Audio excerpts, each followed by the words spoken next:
-3 -6 -9 -12 -15, ये तो छोटा पड़ गया बहुत, ठीक है।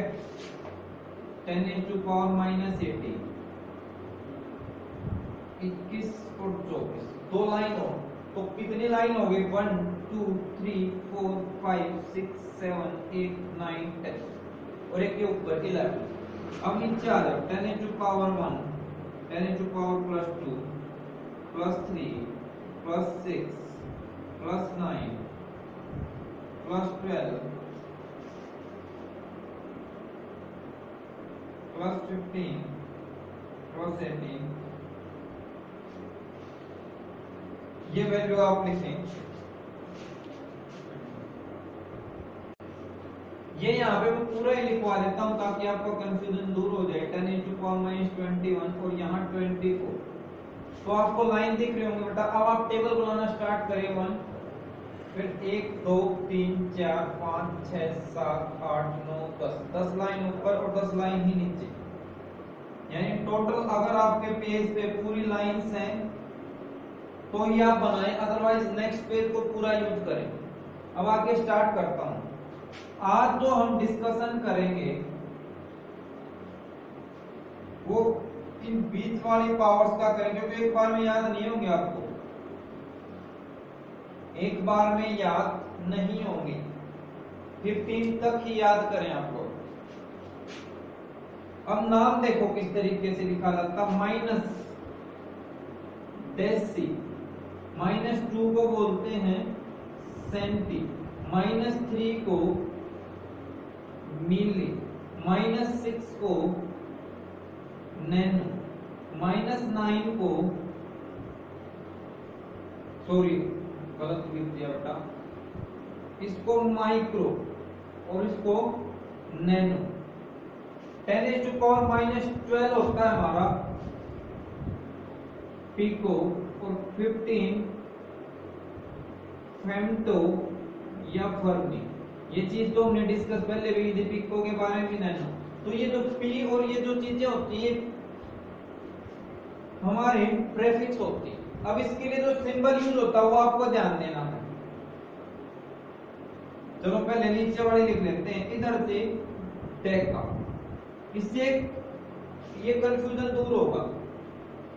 +2 के लिए होता है बेटा हेक्टा या हेक्टो, हेक्टोमीटर पढ़ते हैं। थर्ड के लिए होता है किलो, 6 के लिए मेगा, 9 के लिए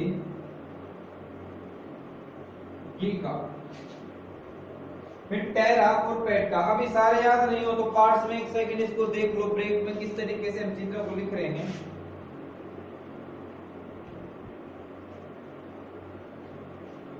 ठीक है, तो ये हो जाएगा टेरा और ये पेटा। एक चीज आप नोट कर रहे हो तो ध्यान से देखना, इन सभी के वर्ड्स मैंने जो लेटर लिखे हैं वो स्मॉल लिखे हैं और इन चारों के कैपिटल हैं। ये मीनिंग, ये चीज आपके सिंबल में हेल्प देगी।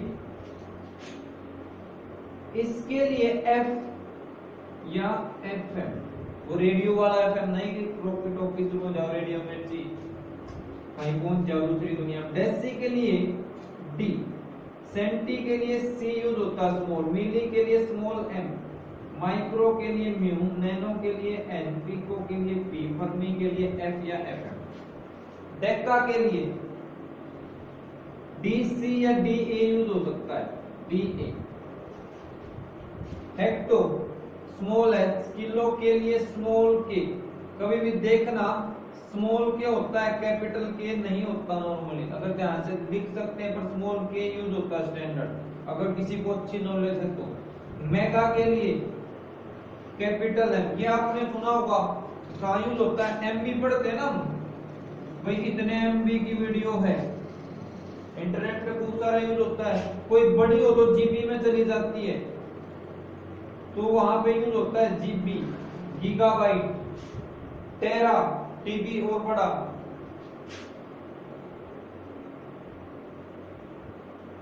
तो 1 टेरा, 10⁻12 और पेटा 15। तो ये वैल्यू आज आपको याद करनी, ये तीन वैल्यू बाद में नेक्स्ट क्लास में फिर से रिपीट करके लिखवा दूंगा, पर अभी के लिए इसको लिख के 2 4 10 बार लिखो, तब चीजें क्लियर होंगी। इंपॉर्टेंट चीजें हैं बेटा, तो आई होप आपको क्लियर हो गई होंगी। अब नेक्स्ट टॉपिक पे चलते हैं। देखो इसमें डी उठा था, इसमें डी और ए लास्ट वाला उठा लिया है, तो इसीलिए रीजन भी बता रहे हैं डी ए। तो ये था बेटा, अब अगली बात पे चलते हैं।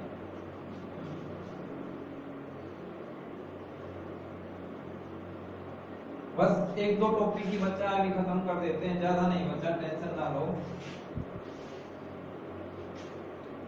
Rules for writing units and their symbols। Units को और उनके सिंबल्स को लिखने के रूल्स क्या क्या है वो यहाँ हम पढ़ने वाले हैं, तो देखो बड़े अच्छे तरीके से। फर्स्ट रूल क्या कहता है कि अगर कोई यूनिट है उसका जो नेम होगा वो हमेशा स्मॉल लेटर से स्टार्ट होगा। Name of a unit always starts with small letter. ठीक है, एग्जाम्पल एक लाइन छोड़ दें यहाँ पे। यूनिट देख लो, सेकंड, इसका पूरा नाम है यस और नो, मीटर लेंथ की यूनिट होगी,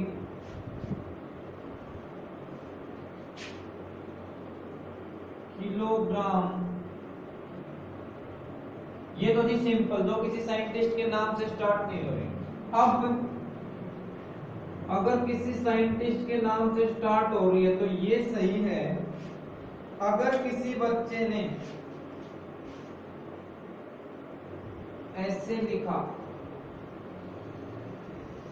कैपिटल, तो ये स्टैंडर्ड रूल बनाया गया है कि इस तरीके से अगर लिखा है तो गलत माना गया है। माना गया, कोई फिक्स रूल नहीं है, कोई साइंटिस्टों ने मान लिया तो ये गलत तरीका है। फर्स्ट लेटर क्या होना चाहिए नाम का, कंप्लीट नहीं, स्मॉल लेटर होना चाहिए, कैपिटल नहीं, ये बोल सकते हैं। सेकंड, अब बात करते हैं सिंबल की।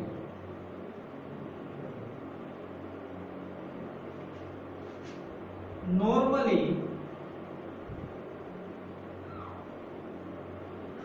symbol of a unit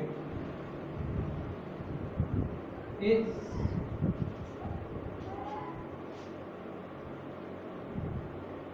written in small letters. However,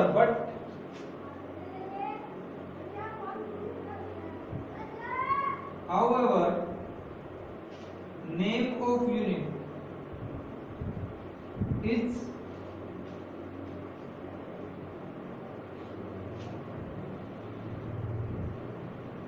given by the name of a scientist. अगर उस यूनिट का नाम किसी साइंटिस्ट के नाम पे रखा गया है, then its symbol is written in capital letter। ठीक है, तो इसका एग्जांपल हम समझ लेते हैं। एग्जांपल क्या, वो देखो। नॉर्मली क्या है, स्मॉल लेटर, सेकंड का होगा SEC, मीटर के लिए सिंबल स्मॉल m, किलोग्राम के लिए kg। अगर लिख दिया SEC मीटर किलोग्राम कैपिटल में, तो ये गलत। दोनों चीजें बताएंगे।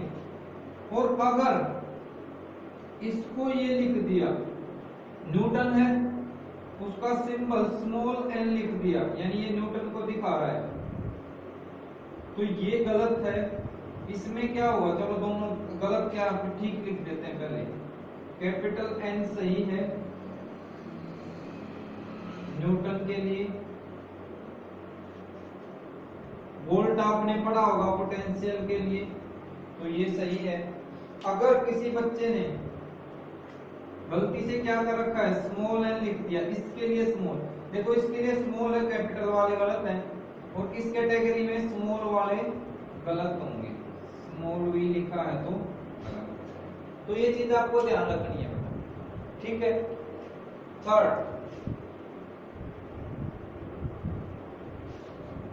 नो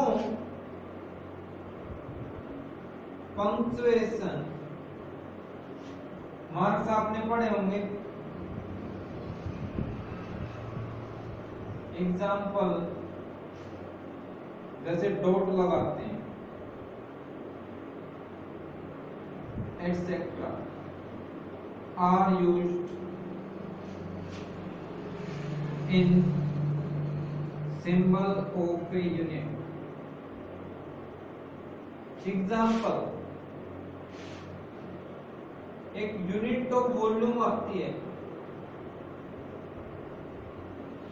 वॉल्यूम आपको पता है, अगर सेंटीमीटर में साइड दे रखी है तो सेंटीमीटर का क्यूब हो जाएगा। तो लेट सी डॉट सी अगर लिखा है, पहले सी की फुल फॉर्म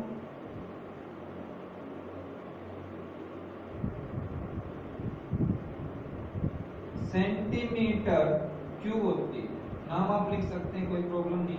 अब इसका अगर सिंबल आप लिखोगे तो सी ठीक होगा, और अगर सी डॉट सी करके, क्योंकि एब्रीविएशन क्या कहते हैं इंग्लिश में, एब्रीविएशन की डॉट लगा दो, पर ये गलत तरीका है, ये तरीका सही है। सी लिखा जाएगा, सी डॉट सी नहीं लिखा जाएगा, तो ये आपको ध्यान रखना है।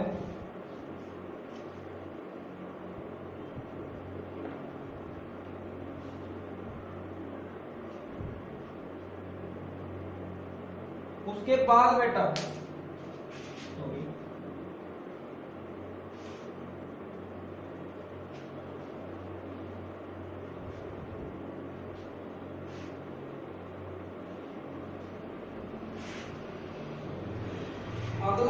पॉइंट है कि चाहे यूनिट है या उसका सिंबल्स है, आर नेवर, या ये देखो, are always written in singular form, they are never written in plural form. Plural form में वो नहीं लिखे जाते। Example,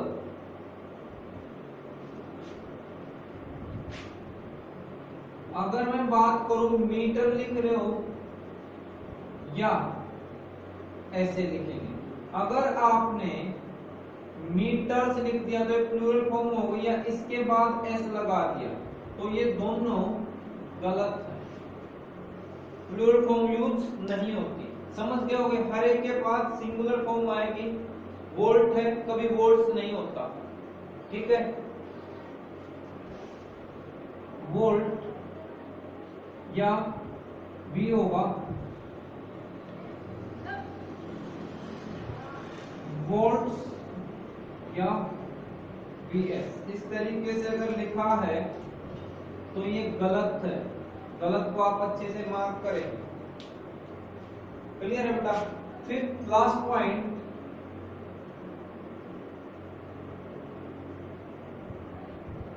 more than one solidus is not allowed while writing units। Solids बताता हूं क्या होता है, सिंपल सी चीज होती है। देखो एक एग्जांपल लेता हूं, हम वेलोसिटी पढ़ते हैं, सॉरी डिस्प्लेसमेंट बाय टाइम। तो यूनिट ऑफ वेलोसिटी, डिस्प्लेसमेंट की क्या होती है, मीटर, और टाइम नीचे तो ऐसे मीटर पर सेकंड करके लिख देते हैं। क्या लिख देते हैं, मीटर पर सेकंड करके। तो ये जो चीज लिखी है यही हमारा क्या होता है, जो डंडा लगा होता है इसी को सॉलिडस बोलते हैं। क्लियर है। अब बात आए कि ये एक तो हो सकता है, एक से ज्यादा कहीं अगर सिचुएशन बन रही है तो उसको एक्सेप्ट नहीं करेंगे। अगर मैं बात करूं एक्सीलरेशन, तो acceleration change in velocity by time होता है। क्लियर है। अब चेंज इन वेलोसिटी क्या होगी भाई, change in displacement by time.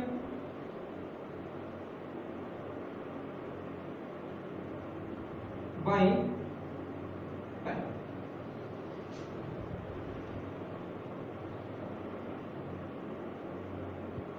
और एक टाइम नीचे है तो इसकी यूनिट क्या आ गई बेटा, सो यूनिट ऑफ एक्सीलरेशन।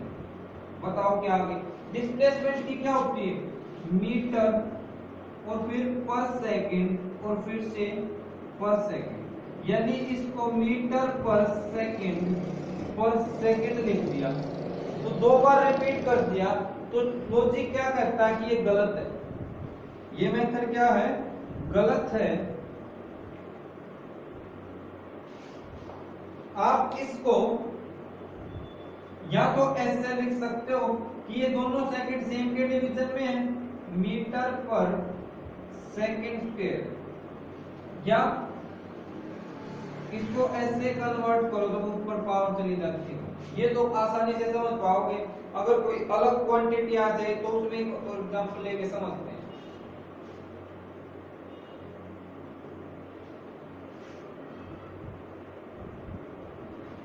एक और example low, power work by time.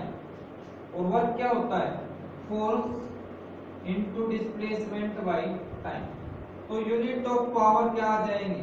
अगर मैं लिखूं, वाट की बात नहीं कर रहा, यूनिट ऑफ पी न्यूटन, यहां पे तो सॉलिडस नहीं बन रहा, कोई बात नहीं, ये ठीक है, पर आपको ऊपर ले जाना। कोई एक और ऐसा एग्जांपल देखो जिसमें डिफरेंट यूज हो रहा हो, इससे भी समझ सकते हो। या कहने का मतलब ये है कि डिस्प्लेसमेंट की बात करें तो मीटर, और टाइम के लिए ये एक ही बार रिपीट होगा, दो बार नहीं आएगा। Metre second inverse.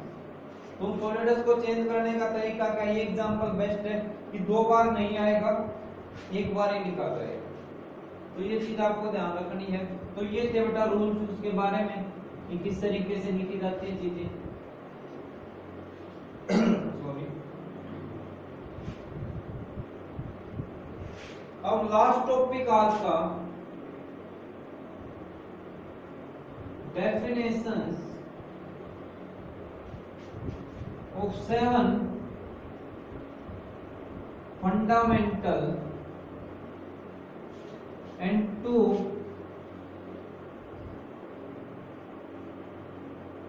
supplementary units। तो यूनिट बना रखी है उनकी, एक सेकेंड रुके बेटा।